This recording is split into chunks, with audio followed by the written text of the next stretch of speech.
Hey guys, welcome to my new podcast series Your Health You Care। आज मैं सोच रहा हूँ बात करने के लिए जो बहुत ही कॉमनली हैपनिंग सिनेरियो है इन एवरीबॉडीज़ लाइफ, हर किसी की लाइफ में, हर किसी के फैमिलीज़ में, वो है कि कॉमन कोल्ड जो आपको हो जाता है। कई लोग के मन में ये क्वेश्चंस होते हैं कि डॉक्टर साहब ये बताओ, ये वायरल है या बैक्टीरियल है या ये है क्या, जो 3, 4, 5 दिन, 6 दिन, 1 वीक तक तंग करता है। दवा लेते हैं तो भी 3-4 दिन तो लग ही जाते हैं। तो आखिर ये क्या है, कैसे होता है और इससे कैसे बचा जा सकता है? तो काफ़ी फ्रीक्वेंटली रिपोर्टेड ये प्रॉब्लम है, तो it's worth talking about it. तो एक्चुअली हमारा शरीर जो है, शरीर में जो रोग प्रतिरोधक क्षमता होती है वो इनबिल्ट होती है, इम्यूनिटी और डिफेंस मैकेनिज्म हमारे शरीर की होती है कि अगर हमारे शरीर में कुछ भी अनवांटेड चीज़ें हो जाए या बाहर से आ जाए तो हमारा शरीर जो है उसको काउंटर करता है। और काउंटर करने के लिए जो मैकेनिज़्म है, शरीर की जो सिस्टम है, वो इस तरह से रिस्पांस देते हैं कि जिसमें फीवर है, जैसे बॉडी एक है, ये बस एक शरीर का एक रिस्पांस है टू फाइट बैक जो हमारे शरीर के अंदर आ गया है, अनवांटेड पैथोजन या एंटीजन जो भी आया है। और उसमें 2 दिन 3 दिन का समय लगता है। तो इसमें 2 तरह के ट्रीटमेंट जो है क्लिनिकली हम रेकमेंड यूजुअली करते हैं। पहली कि आप सिम्टोमेटिक ट्रीटमेंट दे करके जो कंप्लेंट्स होने लगे हैं, जैसे फीवर, स्नीजेस, रनी नोज वगैरह, तो उसको सिम्टोमेटिकली ट्रीट कर देते हैं। दूसरी ट्रीटमेंट होती है कि जो पैथोजन बाहर से आया है, जो एंटीजन बाहर से आया है, उसको भी ख़त्म करना है, जिसमें आपका एंटीबैक्टीरियल या एंटीवायरल, एंटीफंगल जो भी कॉज हो, एक आपकी कंप्लेंट्स और हिस्ट्री के अकॉर्डिंग आपकी ट्रीटमेंट जो है एक निर्धारित की जाती है और 5 से 7 दिन की एंटीबायोटिक का कोर्स आपकी करते हैं। तो इसमें ये क्वेश्चन कि बैक्टीरियल है कि वायरल है, इस पर बहुत ज़्यादा आपको जानने की ज़रूरत नहीं होती है, क्योंकि इसेंशियली तो ये आपकी बॉडी की इम्यूनिटी ही है। और रही बात बैक्टीरिया और फंगस और वायरस की, तो वो बिल्कुल आ सकते हैं। जैसे कि कोविड हुआ था तो उसमें ऑलरेडी एनवायरनमेंट में थे। जैसे कि सीजनल जो फ्लू होते हैं, मौसम जब बदलता है तो because of the change in the climate कुछ एक जो कीटाणु होते हैं, जीवाणु होते हैं, वो माइक्रो ऑर्गेनिज्म होते हैं, वो भी अकॉर्डिंग टू दी क्लाइमेट अपनी स्पीसीज़ बदलते हैं। या अगर उनकी फेवरिंग एनवायरनमेंट कहीं आ जाती है तो वो फिर हमारे सांसों में आ जाती है, हवा में ज़्यादा रहते हैं। Otherwise they don't survive in the air. और जब उनको मौका मिलता है, रेनी सीजन हो जाए या विंटर आ जाए, तो उनको they get their survival and they once they survive, meaning they are surviving in the air we are breathing in. या तो हम जो खाना खाते हैं उसके ऊपर सरफेस पे बैठे रहेंगे, तो वो एक चेंज इन क्लाइमेट और चेंज इन वेदर की वजह से हमारे शरीर में प्रवेश करके और नुकसान करते हैं। And at the same time जो हमारा शरीर की जो मैकेनिज़्म है, इम्यून सिस्टम है, हाइपर सेंसिटिविटी रिएक्शंस है, उसको वो ट्रिगर कर देते हैं, जिस वजह से आपको लगता है कि आप बीमार हैं। और असल में इसके पीछे और जब आप जाते हो तो पता लगता है कि just sit down and look back कि आपका 2 से 3 दिन के अंदर या मे बी 24 आवर्स के अंदर हो सकता है कि आपने खुद की भी जो है क्या बोलेंगे उसको, जो आपकी रेगुलर एक्टिविटीज़ है उसमें कुछ ना कुछ चेंजेस आपने किए होते होंगे मोस्टली। जैसे कई बोलते हैं हम ट्रैवल करने गए थे, कई बोलेंगे कि 2-4 दिन से जिम नहीं जा पा रहा हूँ, कई बोलेंगे अभी एसी ऑन किया है, काफ़ी टाइम से नहीं किया था, कई बोलेंगे कि हमने कुछ बाहर गए तो कपड़े एडिक्वेट नहीं लिए थे। तो कहीं ना कहीं से आप देखोगे कि you are giving the opportunity, loophole आपकी रेगुलर एक्टिविटीज़ में ही है। So what is happening कि sudden change in your behavior, sudden change in your daily life activity can trigger the immune response also। और सब लोगों में ये नहीं होते हैं, सब लोगों में इसलिए नहीं होते हैं क्योंकि उनकी जो इम्यूनिटी होती है वो इतनी ज़्यादा सेंसिटिव नहीं होती है। तो actually essentially this is hypersensitivity. Hypersensitivity is your body is trying proactively to fight against these changes. और कई लोगों में इतनी ज़्यादा सेंसिटिविटी नहीं होती, उनकी इम्यूनिटी इतनी ज़्यादा ट्रिगर नहीं होती है, तो दे डील विद इट और वो छींक करके निकाल दिया, या आपने उसको इम्यूनो सप्रेस कर दिया बॉडी के इंडिजेनस, बॉडी का जो अपना एंडोजेनस मैकेनिज्म है उससे उसको सप्रेस कर देते हैं और लोगों को पता नहीं चलता, क्योंकि होते तो सभी में है लगभग, और बॉडी सबकी अलग अलग होती है, सेंसिटिविटी लेवल सबकी अलग अलग होती है। अब चूंकि हम सेंसिटिविटी की बात कर रहे हैं तो ये कहीं ना कहीं एलर्जी की तरफ जाता है, और एलर्जी में इफ़ यू सी कि सबसे जो एक्सपोज्ड एरिया हमारे शरीर का है when it comes to allergy, वो है हमारा ब्रीदिंग, जो नोज़ नॉस्ट्रिल से शुरू हो जाती है, नॉस्ट्रिल से शुरू होती है और ये आपके लंग्स तक जाती है, and these are all mucus membranes which are expose to the air. और किसी की म्यूकस सिक्रीशंस अगर ज़्यादा हो जाए तो फिर वो राइनाइटिस और नाक बहना, छींके आना हो जाता है। कई लोगों के म्यूकस इतनी ज़्यादा सेंसिटिवली सिक्रीट नहीं होते हैं तो they don't feel the change. तो अब इसमें मैकेनिज्म लॉजिक ये आ जाता है कि जो मान लो 4 व्यक्ति बैठे हुए हैं, 4 व्यक्ति में से अगर 2 व्यक्ति के या 1 व्यक्ति के साइनस है, साइनस की प्रॉब्लम है, या ये जो डेविएटेड नेजल सेप्टम होता है, ये आपका सेप्टम होता है जो लेफ्ट और राइट नॉस्ट्रिल है उसके बीच में होता है, वो एक सॉफ्ट टिश्यूज़ के बने होते हैं जो इतने वो एग्जैक्टली बोन नहीं होते, they are not bony as such, तो उसमें डेविएशन आ जाती है, वो सॉफ्ट होते हैं, वो डेविएशन एक कैविटी बन जाती है, और वो जैसे ही डेविएटेड नेजल सेप्टम रहेगा तो वो एक तरह से हिंड्रेंस है आपका एयर की ट्रैफिक में, वो रास्ते में रुकावट है। तो अगर रास्ते में रुकावट होगी वर्सेस जिन व्यक्तियों के डेविएटेड नेजल सेप्टम नहीं है, उनके रुकावट नहीं है में, तो जिनकी रुकावट है उनकी सेंसिटिविटी ज़्यादा होगी against antigen, pathogen, dust, pollutants, whatever.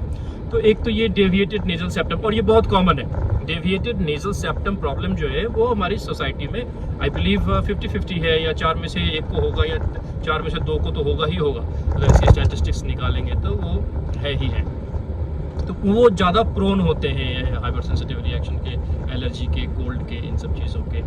दूसरा, कई लोगों में साइनस जो है, अब ये तो बाहर ही थी जो सेप्टम थी, अंदर आपका जितनी एयर पॉकेट्स हैं, एयर कैविटीज़ होते हैं हमारे, उन कैविटीज़ में आइडियली हवा होनी चाहिए थी, बट चूंकि वो कैविटी है तो जब म्यूकस सिक्रीशन होगा तो उसमें वो चिपकने लगते हैं, रुकने लगते हैं। अब म्यूकस सिक्रीशंस अगर है तो फिर तो उसमें डस्ट पार्टिकल एक्यूमुलेट हो जाएगा, उसमें बैक्टीरिया हाउस कर सकते हैं, वायरस हाउस कर सकते हैं, उसमें फंगस हाउस कर सकते हैं, और अगर वो काफ़ी दिन तक रहेंगे तो फिर वो वहाँ पे कैविटीज़, पॉलिप्स बना लेंगे। पॉलिप्स जो है वो छोटे छोटे ऊपर उठे हुए आपके शरीर के कुछ जैसे पिंपल्स होते हैं, तो इनसाइड म्यूकस लेयर पे जो होते हैं पॉलिप्स होते हैं, तो वो फिर आपको लॉन्ग टाइम में वो भी तंग कर सकते हैं, जरा सा भी मौका लगेगा तो वो हाइपर सेंसिटिविटी दिखाने लगते हैं। तो इस वजह से आपको ज़्यादातर कोल्ड, कॉमन कोल्ड और चेंज इन वेदर में हाइपर सेंसिटिविटी ट्रिगर हो जाती है। अब इसके लिए काफ़ी सॉल्यूशंस हैं, लेकिन चूँकि ये बहुत ज़्यादा सीरियस बातें नहीं होती हैं तो बहुत सारे लोग जो है इसको टेक फॉर ग्रांटेड, अरे यार डीएनएस अच्छा सबको होते हैं, डेविएटेड सेप्टम तो क्या करना। नहीं, आपको, आपके बच्चे को, आपको जब ये आइडेंटिफाई हो जाए तो आप इमीडिएटली ईएनटी डॉक्टर से मिल करके, अगर ऑपरेशन सर्जरी की करेक्शन की बात आती है, बहुत ही माइनर प्रोसीजर है, आप इसको करेक्शन करवा लीजिए, और करेक्शन करवाने से आपका जो है कंपैरेटिवली बेटर हो जाती है ब्रीदिंग, और फिर आपकी लाइफस्टाइल भी बेटर हो जाती है, आप इतने हाइपर सेंसिटिव नहीं होते हैं। आप ईएनटी डॉक्टर से मिल करके अगर पॉलिप्स कोई अंदर हो तो पॉलिप्स को आइडेंटिफाई कर सकते हैं, और पॉलिप्स की भी बहुत आसान सर्जरी है वो करा सकते हैं।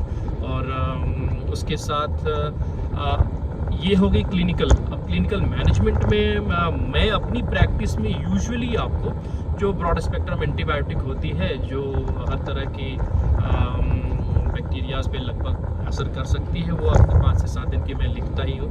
अगर आप हमारी क्लिनिक में आते हैं तो आई कंसिडर कि आपको 3-4 दिन से प्रॉब्लम हो रही थी, खुद से मैनेज नहीं हो पाया, तो आप डॉक्टर के पास आए हो, तो उसमें आपको प्रिकॉशन के लिए हम एंटीबायोटिक्स दे देते हैं, एंड दैट वर्क्स।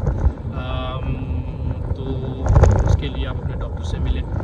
दूसरी कि समाज में सोशल एस्पेक्ट में हमेशा लगभग सभी बीमारियों की लेता हूँ, तो लोग कहते हैं कि कुछ लोग नोज़ी होते हैं, कि I mean they complain a lot, you know, they are angry most of the time and so आप इन सब बातों को भी सीरियसली लो कि जो व्यक्ति इस तरह के होंगे, इम्पल्सिव होंगे, उसमें कहीं ना कहीं से एयरवे डिस्टर्ब रहता ही है।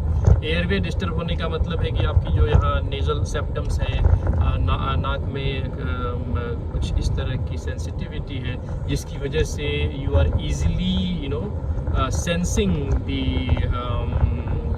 पैथोजन और एंटीजन, जिसकी वजह से आपका बिहेवियर थोड़ा सा जो है एग्रेसिव जैसा होने लगता है, या you are most like stressed out because of that. तो और ऑलरेडी आपको ये बताऊं कि जो स्ट्रेस होता है उसमें भी जो हार्मोन्स होते हैं, वो हार्मोन्स कहीं ना कहीं से आपको, जैसे आंखों में आंसू आ जाना, आप कभी बहुत ज़्यादा इमोशनल हो जाते हो, सेंटिमेंटल हो जाते हो, तो आंखों में जिस तरह से आंसू आते हैं तो वो भी एक वाटर बॉडी का ही डिस्चार्ज है। तो वैसे ही वो नेज़ल डिस्चार्ज भी करा सकता है। अगर आंखों से पानी आता है तो देखोगे आप नाक से भी पानी आने लगता है। तो ये सारा आपके बॉडी का रिस्पॉन्स है। तो एक स्ट्रेस भी इसका एक एंटीजन है एंड कॉजेटिव फैक्टर है। और अब आपकी जो बेसिक क्वेश्चन थी कि ये वायरल है कि फंगल है कि बैक्टीरियल है, तो इसमें ऐसा कुछ जब तक जांच ना करो तो ये कहना नहीं होता है। बट मोस्टली आपको एंटीबैक्टीरियल जो है प्रिस्क्रिप्शन में हम देते ही हैं। कई लोगों की फंगल हिस्ट्री होती है तो उसमें फिर एंटी फंगल भी आपको देते हैं। और नेबुलाइजेशन की भी ज़रूरत पड़ जाती है तो एक स्टेरॉइड से नेबुलाइज कर देते हैं, तो आपका इम्यून जो हो रही है, हाइपर इम्यूनिटी हो रही है, हाइपर सेंसिटिविटी हो रही है, उसको सप्रेस कर देते हैं। तो दीज आर द ट्रीटमेंट्स। और इसके बारे में और अगर बात करना चाहेंगे तो ये कह सकते हैं कि आप अपनी बॉडी को स्ट्रॉन्ग करो, एक्सरसाइज करो, और जो सिक्रीशन आपका एयरवेज में है, जो एक्चुअली जो सिक्रीशंस होते हैं दे आर हाईली न्यूट्रिशियस इन, अगर आप उनको बायोकेमिस्ट्री करोगे, उसकी जांच करोगे तो हाईली प्रोटीनिशियस और हाईली न्यूट्रिशियस फ्लूइड होती है वो। तो जब आप एक्सरसाइज करते हो तो you are kind of consuming all of these nutritious secretions in muscles and in, अपने मांसपेशियों में उसका इस्तेमाल करके एग्जॉस्ट कर देते हो। तो जब आपको इस तरह की एक्सपोजर होती है तो हाइपर सेंसिटिविटी आपकी नहीं रहती है। तो आई ऑलवेज रिकमेंड कि जिनको ये सारी चीज़ें होती रहती है, आप एक रूटीन बनाओ और स्ट्रेंथ एक्सरसाइज करो, अपने को मजबूत करो। मीनिंग कि आप जो बॉडी की जो फ्लूइड्स हैं उनकी प्रायोरिटाइजेशन अलग तरीके से करो कि वो कहीं और इस्तेमाल हो जाए और आपको इस तरह के सेंसिटिविटी रिएक्शंस, एलर्जिक रिएक्शंस ना हो। ऑन टॉप ऑफ दैट आप ये भी कर सकते हो कि एक्सरसाइज के अलावा पानी ज़्यादा पियो। फिर अगर आप पानी बहुत ज़्यादा पीते हो तो जो ये फ्लशिंग्स है बॉडी की, वो आसानी से फ्लशिंग्स हो जाती है, और जो काम आपका जो इम्यून सेल्स करने वाले थे अपनी सिक्रीशन करा करके, वो वाटर हाइड्रेशन करके उन सेल्स तक पहुंच के एंटीजन्स को इमीडिएटली फ्लश आउट कर देते हैं, यू पी इट आउट। तो डिहाइड्रेशन भी इसका बहुत बड़ा कारण है। अगर आप हाइड्रेटेड होते हो तो ये समस्याएं नहीं होती हैं। एक्सरसाइज करो और एक रूटीन बनाओ। रूटीन इसलिए ज़रूरी है क्योंकि मैंने आपसे कहा कि sudden change in your activity, sudden change in your bodily mechanism can trigger these kind of reactions. तो जब आपकी रूटीन होती है तो आपकी बॉडी को चेंज का मौका नहीं मिलता। एवरी डे आप जो काम आपको जिस टाइम पर करना होता है, अगर उस टाइम पे करते हो तो आपका बॉडी का जो क्लॉक है, बायोलॉजिकल क्लॉक है, वो उसको हैंडल कर लेता है। So they don't take it as कि आपका बाहर का कोई चीज़ आ गई है और उसके फाइट करो। उसको फाइट करने का जो सिस्टम है वो फिर काम पर नहीं रहता है। तो if you maintain your daily routine तो आपको इस तरह की सेंसिटिविटी रिएक्शंस के चांसेस काफ़ी कम हो जाते हैं। तो वायरल भी हो सकते हैं, बैक्टीरियल भी हो सकते हैं, फंगल भी हो सकते हैं। अब इसके लिए एक और जो अमेरिकन और वेस्टर्न कंट्रीज़ में, अब तो खैर इंडिया में भी हमारी भी क्लिनिक में काफ़ी ज़्यादा रूटीनली हम फ्लू की वैक्सीन वगैरह आपको लगवाते हैं। बहुत सारे जो कॉन्जुगेटेड अनकॉन्जुगेटेड जिस तरह की वैक्सीन होती है, और साल में एक बार आपको वैक्सीन, अगर आप बहुत ज़्यादा सेंसिटिव हो, कोई आस्थमा का पेशेंट है, ऑलरेडी 50 इयर्स प्लस है, या आपकी एलर्जिक कंप्लेंट्स रहती है, कोई भी, इसमें कोई एज लिमिट नहीं है, आप ये वैक्सीन लगा सकते हैं। तो वैक्सीन लगा करके आपका जो इम्यूनिटी है उसको स्ट्रॉन्ग किया जा सकता है और इस तरह के रिएक्शन से बचा जा सकता है। आज इंडिया में भी हर जगह अवेलेबल है, तो आप ये वैक्सीन लगवा सकते हैं। और डॉक्टर से ज़रूर दिखाएं, और जब दिखाएं तो सिर्फ सिम्टोमेटिक ट्रीटमेंट ना लें, आप इसकी परमानेंट सोल्यूशन के लिए अगर कोई स्पेशलिस्ट रेफरेंस आपको मिल जाती है ENT वगैरह की तो वो करवा लीजिए। अब इसमें दुर्भाग्य ये है, क्लिनिकल बात ये बता सकता हूँ कि जब आपको रेफ़र करते हैं तो उसमें क्राइटेरिया ये होता है कि आप इन डॉक्टर को तब दिखाओ जब आपकी ये इन्फेक्शन सबसाइड हो जाए, यानी कि जब आप ठीक हो जाते हो तभी सर्जरी वगैरह का ऑप्शन रहता है। जब आपको ये एक्यूट फ्लेयर अप्स हो रहे होते हैं तो डॉक्टर आपको अवॉइड करते हैं सर्जरी करने के लिए।